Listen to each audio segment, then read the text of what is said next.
그동안 대한민국의 일반 국민들이 밝혀낸 부정선거의 시나리오는 다음과 같습니다. 민주당이 선거의 청사진을 기획하고 이 청사진에 따라 선관위 서버에서 운영되는 시뮬레이션 소프트웨어가 투표수를 부풀립니다.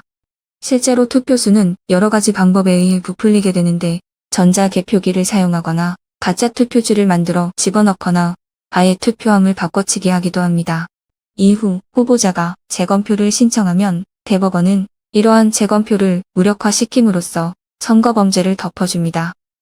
물론 이러한 가설은 수사기관이 선관위 서버와 컴퓨터 기기를 압수수색하여 디지털 포렌식을 해야만 확실하게 입증될 수 있습니다. 앞으로 영상에서 이러한 부정선거의 가설과 이를 뒷받침하는 증거들을 제시해드리겠습니다.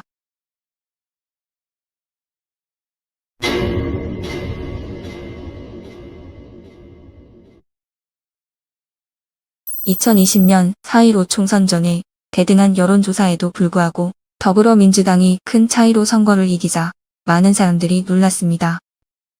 현행 공직선거법에 의하면 유권자는 당일 투표 또는 2일간의 사전투표를 선택하여 투표할 수 있습니다.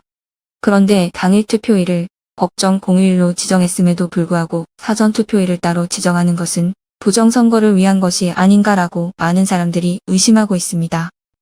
2020년 4.15 총선 다음날 아침 더불어민주당 전략기획위원장 이근영은 본인의 SNS 계정에 다음과 같은 표를 올렸는데 그 표에는 163이라는 숫자가 적혀 있었고 이근영은 자신들이 선거 결과를 정확히 예측했다고 자랑했습니다. 사실상 163은 4.15 총선에서 더불어민주당이 승리한 전체 지역구 의석수와 정확히 일치했고 이 표의 제목에는 사전투표 보정값이라고 적혀 있었는데 이것을 본 사람들은 2020년 총선이 미리 기획되었고 이 표가 그 부정선거의 청사진이 아닌가 하는 의구심을 품게 되었습니다. 더불어민주당이 선거를 미리 기획한다는 증거는 최근에 있었던 2024년 4.10 총선에도 나타났습니다. 동아일보는 더불어민주당이 총선에서 총투표율 71.3%, 사전투표율 31.3%를 목표로 하고 있다고 보도했습니다. 정당이 목표 투표율을 소수점 한 자리까지 정한다는 것도 특이한 일이지만 더 놀라운 일은 실제 총선 사전투표율이 민주당의 목표치 31.3%와 정확히 일치했다는 사실입니다. 전국 각 지역구의 여론조사, 예상투표율과 함께 사전투표 보정값을 토대로 시뮬레이션 프로그램을 돌려 사전투표수가 부풀려지고 이렇게 부풀려진 총 사전투표수를 전국 각 지역구에 배분하게 됩니다.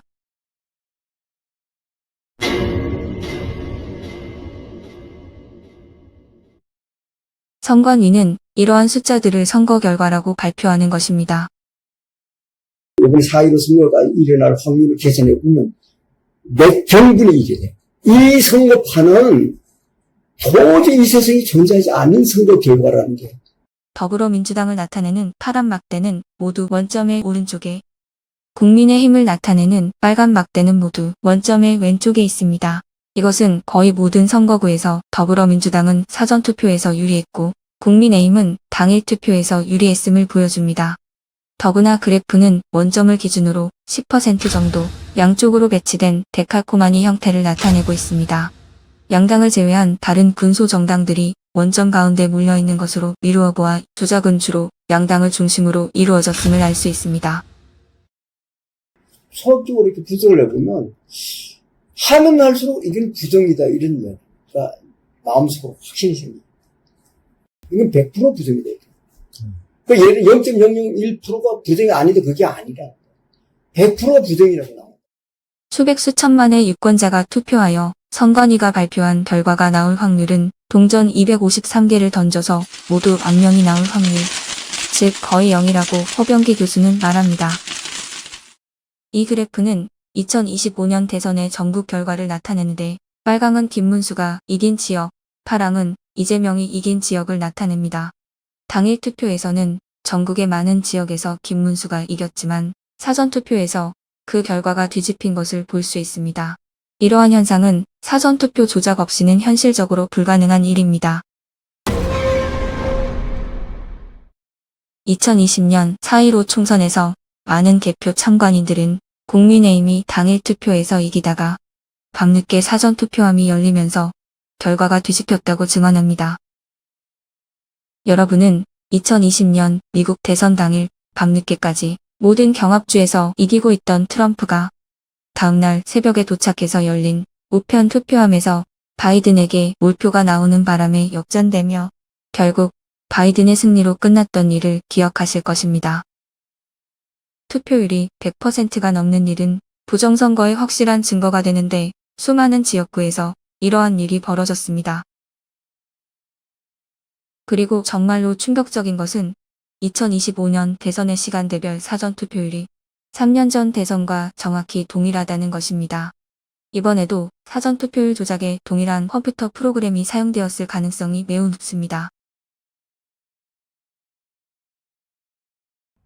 그럼 부정선거는 어떤 수법으로 자행됐을까요?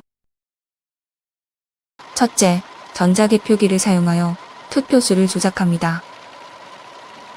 다음은 한 지역구에서 투표된 수백 개의 투표지들이 전자개표기를 통과하면서 스캔되는 장면인데요. 이렇게 무작위로 기표가 왔다 갔다 해야 정상입니다. 하지만 지금 스캔되는 투표지들은 모두 민주당 후보에게 고정되어 있습니다.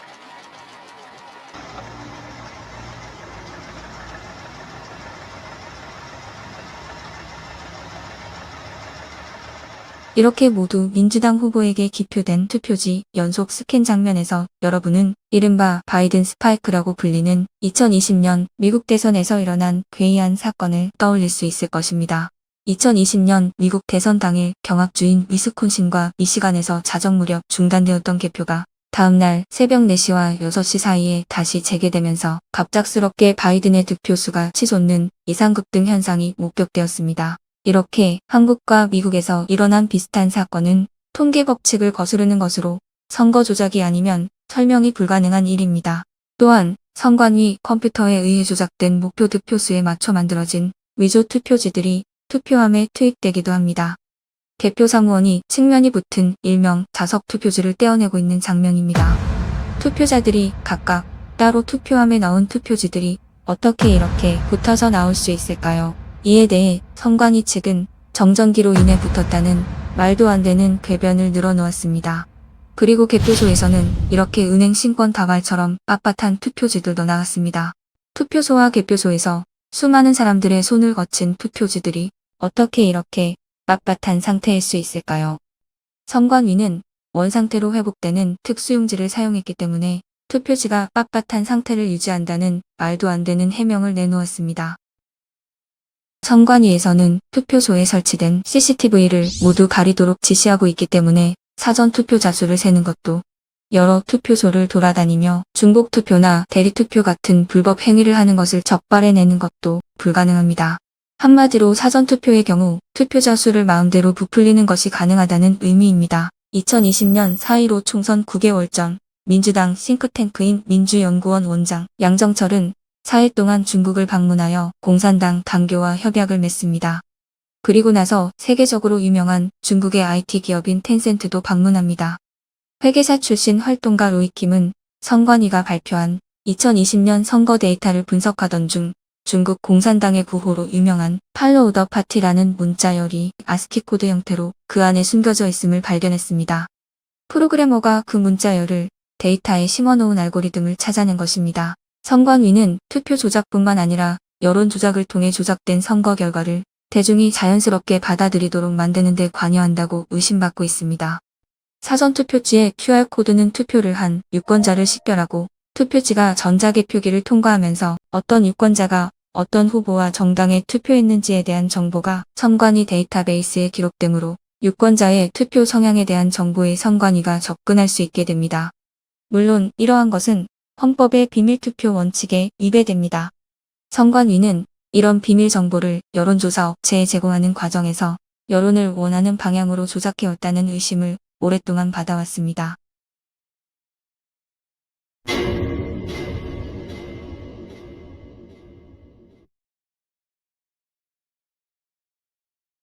재검표에서 압도적인 부정선거의 증거가 드러났음에도 불구하고 대법관들은 이를 제대로 검증하지 않고 소를 기각했습니다.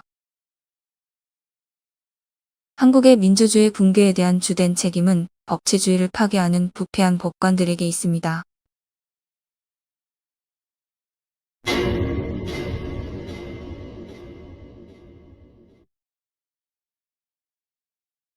한국의 부정선거는 단순히 일국의 문제가 아닙니다. 이는 북한과 중국의 영향력 하에 있는 한국의 좌파 세력이 저지른 반역입니다. 그리고 USAID의 지원을 받는 AU앱이 전 세계 여러 국가에서 부정선거를 조직화해왔다는 의혹 역시 커지고 있습니다. 이러한 글로벌 좌파의 조직적인 범죄는 한국, 미국, 그리고 다른 동맹국들 간의 동맹의 약화를 꾀합니다. 우리 한국인들은 미국 상하원이 이 문제에 관심을 갖고 한국이 온전한 민주주의를 회복할 수 있도록 도와줄 것을 간곡히 요청합니다.